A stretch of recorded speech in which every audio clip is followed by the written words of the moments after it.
Welcome to our channel pharma lecture. So guys, कैसे हो आप सब। इस वीडियो में देखेंगे जो 2 मार्क्स से जो ज्यादा इंपॉर्टेंट क्वेश्चंस होते हैं इन सबको हम लोग कवर करेंगे।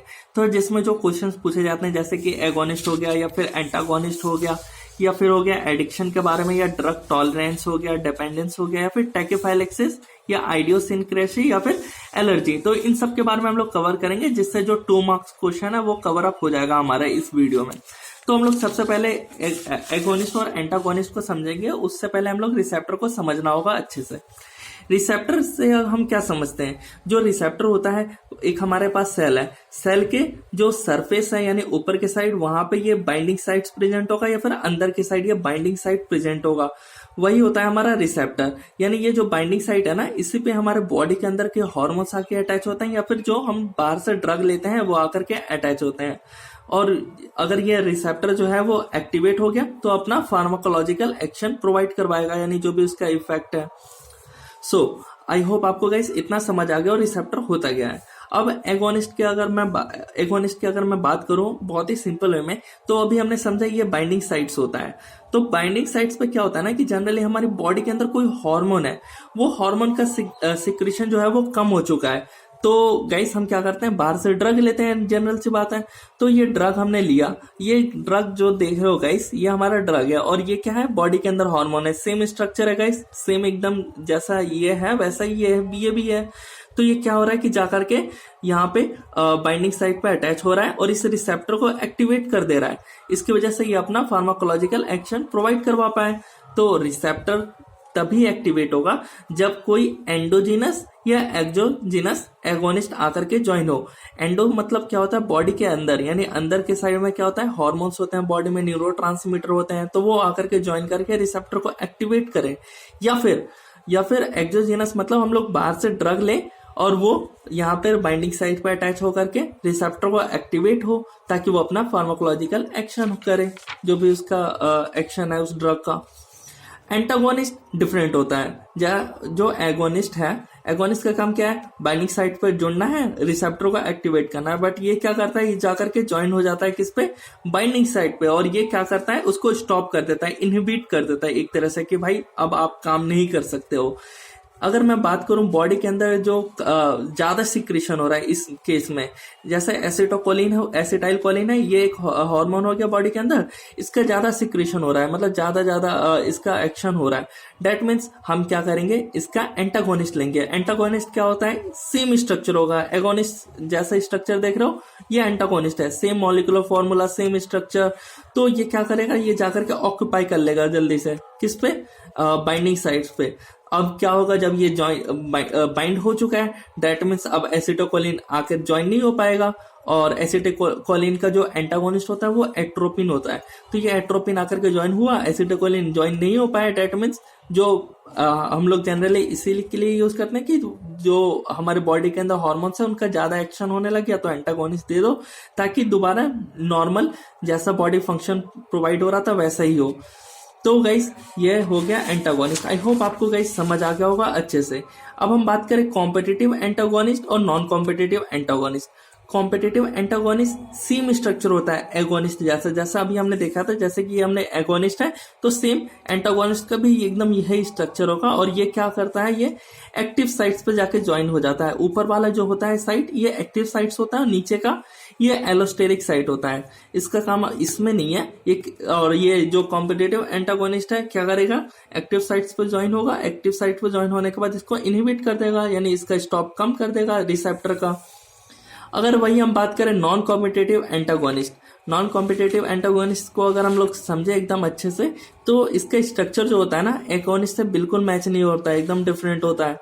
तो यहाँ पे ये हमने सेल है, सेल के ऊपर ये एक्टिव साइट हो गया, ये एलोस्टेरिक साइट हो गया। एक्टिव साइट्स पे ये जाकर के ज्वाइन हो सकता है कि नहीं, आप ही गाइस बताओ। ये जाएगा, जाकर के ज्वाइन हो जाएगा। बट अगर हम लोग रियल स्ट्रक्चर देखें ना एगोनिस्ट का, यहाँ पे कैसे स्ट्रक्चर होगा, तो एगोनिस्ट का स्ट्रक्चर नॉर्मली एक बॉक्स शेप होगा, जैसे कि यहाँ पे आप देख सकते हो। ये एगोनिस्ट है, जाकर के ज्वाइन हो सकता है, बट ये भी जाके अटैच हो सकता है, भले इसका इतना पार्ट ऊपर के साइड में रहे, बट ये ज्वाइन हो सकता है और ये डिफरेंट स्ट्रक्चर है। तो आई होप आपको गाइस समझ आ रहा होगा कि ये एक्टिव साइट्स पे भी जाके ज्वाइन हो सकता है और ये जो है वो एलोस्टेरिक साइट पे भी जाके ज्वाइन हो सकता है। अगर ये एलोस्टेरिक साइट पे जाके ज्वाइन हो तो उसको हम बोलते हैं एलोस्टेरिक एंटागोनिस्ट। आई होप आपको गाइस दोनों अच्छे से समझ आ गया होगा। तो गाइस इतना ही हमें समझना था कि हम 2 मार्क्स में अपने एग्जाम्स में लिख के आए। अब हम देख लेते हैं स्पेयर रिसेप्टर्स के बारे में, एकदम अच्छे से समझेंगे। स्पेयर रिसेप्टर्स जनरली वो होते हैं जो मतलब कि रिसेप्टर्स नॉर्मली जो होते हैं वही स्पेयर रिसेप्टर्स भी होते हैं, बट डिफरेंट इसमें ये होता है कि यहाँ पे कोई भी हमारा जो एगोनिस्ट है वो आकर के ज्वाइन नहीं होता है। यानी कोई भी हार्मोन बॉडी के अंदर है, भाई अब नॉर्मल सा काम चल रहा है बॉडी का, तो इतना हमें हार्मोन्स को रिसेप्टर पे जाकर बाइंड होना है ताकि वो अपना फार्माकोलॉजिकल एक्शन प्रोवाइड करवा पाए, उतना हो जा रहा है। उसके बाद भी रिसेप्टर एक्स्ट्रा है और वो क्या होते हैं, वो बच जाते हैं, यानी उस पर कोई भी हार्मोन आके अटैच नहीं हो पाता, यानी ऑक्यूपाई नहीं कर पाता, जिसकी वजह से वो खाली रह जाते हैं। उनको स्पेयर रिसेप्टर कहते हैं, वो इतने इंपॉर्टेंट नहीं है। अब इंपॉर्टेंट यहाँ से है, यहाँ से सारे टॉपिक्स इंपॉर्टेंट है, और एक एगोनिस्ट एंटागोनिस्ट इंपॉर्टेंट था, कॉम्पिटिटिव नॉन कॉम्पिटिटिव, और एक ये इंपॉर्टेंट है ड्रग एडिक्शन क्या होता है। आप नाम से समझ रहे हो ड्रग का एडिक्शन, इससे नाम से ही पता चल रहा होगा इसकी हीरोइन, कोकेन, यही सब नशे करने वाले जो ड्रग्स होते हैं मोस्टली एडिक्शन कॉज करते हैं। अब जनरल एडिक्शन का मतलब अगर मैं आपको समझाऊं तो ये साइकोलॉजिकल या फिर फिजिकल इनेबिलिटी होता है। मतलब क्या हुआ, मतलब ये हुआ कि हम कोई भी केमिकल, ड्रग या सब्सटेंस को हम लोग कंज्यूम करे जा रहे हैं, उसको रोक नहीं पा रहे हैं कि भाई हम इसका यूज ना करें, और उसको ना रोकने को ही हम बोलते हैं ड्रग एडिक्शन। इसकी वजह से चाहे हमारा साइकोलॉजिकल या फिजिकल हार्म हो, यानी बॉडी में कोई भी दिक्कतें हो, बट फिर भी हम नहीं छोड़ते, नहीं हमें तो लेना है ड्रग, मतलब हमें ये केमिकल लेना है, हमें ये सब्सटेंस या कुछ भी हो सकता है वो, तो उसको बार बार कंज्यूम करना ही ड्रग एडिक्शन होता है। ड्रग एडिक्शन मतलब सिर्फ यही नहीं कि हम सिर्फ हीरोइन और कोकेन ही ले, चाहे वो हम कोई भी एक पर्टिकुलर ड्रग ले सकते हैं दूसरा इनमें से, या फिर कोई केमिकल का हम लोग बार बार यूज करना, ये ड्रग एडिक्शन हो गया। और एग्जांपल बताएं कुछ ड्रग्स का, जैसे कि एम्फेटामिन, कोकेन हो गया, कैनबिस हो गया, LSD हो गया, ये सब क्या होते हैं, ये ड्रग एडिक्शन कॉज करते हैं। आई होप आपको गाइस अच्छे से समझ आ रहा होगा। अच्छे से समझ आ रहा है तो गाइस लाइक जरूर करना, और चैनल को सब्सक्राइब नहीं किया हो तो चैनल को सब्सक्राइब कर देना। ड्रग डिपेंडेंस क्या होता है, नाम से पता चल रहा है ड्रग के ऊपर डिपेंडेंस होना। कोई भी ऑर्गेनिजम्स, कोई भी आदमी है तो क्या है कि वो अपना नॉर्मल जो उस बॉडी का एक्शन चलना फिरना है वो भी वो नहीं कर पा रहा विदाउट टेकिंग ड्रग, यानी बिना ड्रग के वो अपना नॉर्मल काम भी नहीं कर सकता, यानी उसको ड्रग चाहिए ही चाहिए तभी वो अपना काम करेगा। तो ये हो गया ड्रग डिपेंडेंस। आई होप आपको गाइस अच्छे से समझ आ रहा होगा, बिकॉज नॉर्मल सी बात है, बॉडी के अंदर बहुत सारे न्यूरॉन्स होते हैं, यही न्यूरॉन्स का काम होता है कि मैसेज को कन्वे करना, और इन्होंने ही अडेप्ट कर लिया है कि भाई हम ड्रग के, जब तक ड्रग ना लो, जब तक वो अपना एक्शन प्रोवाइड ना करवा पाए, तब तक हम ये न्यूरॉन्स जो है वो अपना एक्शन प्रोवाइड नहीं करवाएंगे, जिसकी वजह से हमारी एक्टिविटी भी नहीं होती है जब तक हम ड्रग ना ले। तो ड्रग टॉलरेंस, ड्रग टॉलरेंस क्या होता है, बहुत ही इंपॉर्टेंट है, ये भी आया हुआ क्वेश्चन है। तो यहाँ से कोई भी एक क्वेश्चन दे देते हैं वो लोग 2 मार्क्स में। अगर मैं इसको आपको अच्छे से एकदम समझाऊं, डेट मीन्स हमने एक ड्रग लिया, ड्रग को हमने मॉर्निंग में ले लिया, पैरासीटामोल 500 mg, आफ्टरनून में भी ले लिया, नाइट में भी ले लिया, ऐसे कंटिन्यू ले रहे हैं ना, 1 2 3 4 1 हफ्ते तक लिया। 1 हफ्ते तक लेने के बाद क्या होता है ना, ये पैरासीटामोल जितना एक्शन हमें प्रोवाइड करवा रहा था, उस 1 हफ्ते के बाद अगर हम पैरासीटामोल 500 mg लेना तो वो नहीं, उसका एक्शन उतना नहीं हो पाएगा 100% जितना पहले दे रहा था, उसका एक्शन कम हो जाएगा, जिसकी वजह से अब हमें क्या चाहिए, हायर डोज चाहिए इसी इफेक्ट को प्रोवाइड करवाने के लिए। नहीं, जो 500 mg में जो हमें इफेक्ट मिल रहा था, अगर हम लोग बार बार वो ड्रग ले रहे हैं तो बाद में क्या होगा कि हमें हायर डोज का रिक्वायरमेंट होगा, 600 mg हमें चाहिए फिर उतना ही एक्शन के लिए। तो ये हो गया हमारा ड्रग टॉलरेंस। आई होप आपको गाइस अच्छे से समझ आ रहा होगा। ड्रग टॉलरेंस समझ आ गया, डेट मीन्स आपको जो नेक्स्ट टॉपिक है वो भी एकदम अच्छे से समझ आ गया। और नेक्स्ट टॉपिक हमारा कौन सा है, नेक्स्ट टॉपिक है हमारा टैकीफाइलेक्सिस। आई होप आपको गाइस ये अच्छे से समझ आ जाए। तो गाइस अगर मैं इसको समझाऊं तो हमने कोई ड्रग है, कोई आदमी है उसने ड्रग लिया, मॉर्निंग आफ्टरनून नाइट, या फिर हम लोग एक एक दिन गैप करके वो भी बोल सकते हैं कि first day, second day, third day.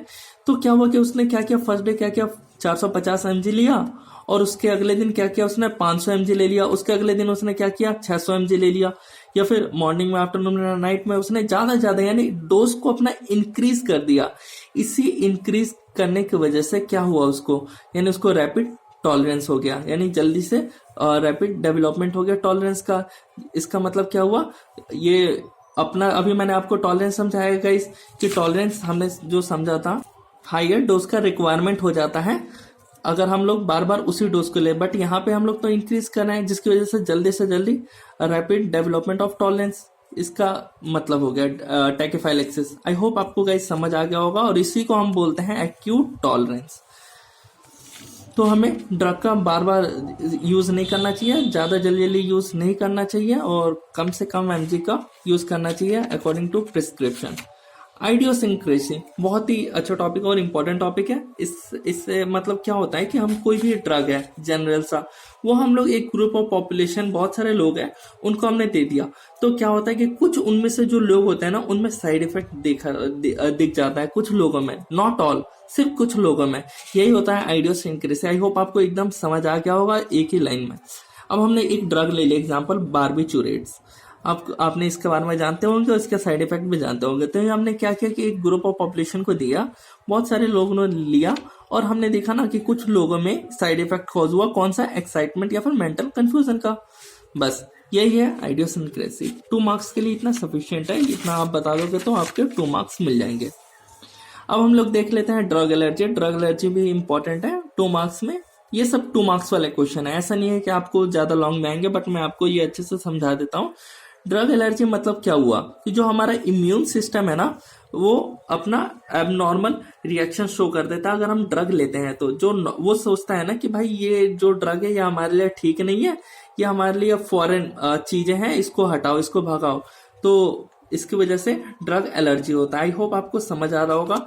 Medication मतलब कि कोई भी हमने, जैसे कि ओपन द काउंटर, यानी हम लोग मेडिकल स्टोर से दवा ले लेते हैं, या फिर डॉक्टर ने जो प्रिस्क्राइब किया है वो ड्रग ले लेते हैं, या फिर जो हर्बल ड्रग्स यानी आयुर्वेदिक जो ड्रग्स होते हैं, इनको ले लेने की वजह से ड्रग एलर्जी होता है। डेट मीन्स जो हमारी बॉडी वो पहचान नहीं पाती, वो सोचती है समटाइम्स, नॉट ऑल, कुछ ही लोगों में होता है कि भाई ये ड्रग अगर आप लोगे तो आपको इसकी वजह से कुछ दिक्कतें आ जाती है। जैसे कि हम ड्रग एलर्जी में क्या क्या साइन एंड सिम्टम्स होते हैं लोगों के, तो रैशेस, फीवर हो गया, शॉर्टनेस ऑफ ब्रीथिंग हो गया, facial swelling, joint swelling, tender lymph node, तो ये सब कॉमन साइन एंड सिम्टम्स हमने देखे हैं ड्रग एलर्जी के दौरान कि उसको ये सूट नहीं किया ये दवा। आई होप आपने ये सुना होगा, और ज्यादा इंपॉर्टेंट नहीं है, बट जो लोग जीपेट की तैयारी कर रहे हैं, जिनको ज्यादा करना है, तो उनको बारे में मतलब कि उनको ये सब डिटेल में पढ़ना पड़ेगा। नॉर्मल सा अगर मैं आपको बताऊं तो इम्पोर्टेंट नहीं है, बट हाँ मैं आपको बता देता हूँ कि 2 टाइप्स के यहाँ पे हमने देखे हैं एलर्जी रिएक्शंस। एक होता है ह्यूमरल, एक होता है सेल मीडिएटेड। नाम से ही पता चला, जो ह्यूमर होता है वो ब्लड से रिलेटेड, और सेल मीडिएटेड में सेल से रिलेटेड एलर्जी का कॉज होना ड्रग लेने के बाद। इसमें 3 टाइप आते हैं, और इसमें एक 4 टाइप आता है। टाइप 1 एनाफाइलेटिक रिएक्शन, और साइटोलिटिक रिएक्शन, और रिटार्डेड, और इसमें delayed hyper sensitivity reaction. I hope आपको गाइस वीडियो अच्छा लगा हो तो अपने दोस्तों के साथ शेयर करो, और चैनल को लाइक सब्सक्राइब जरूर करना। मिलते हैं नेक्स्ट वीडियो में।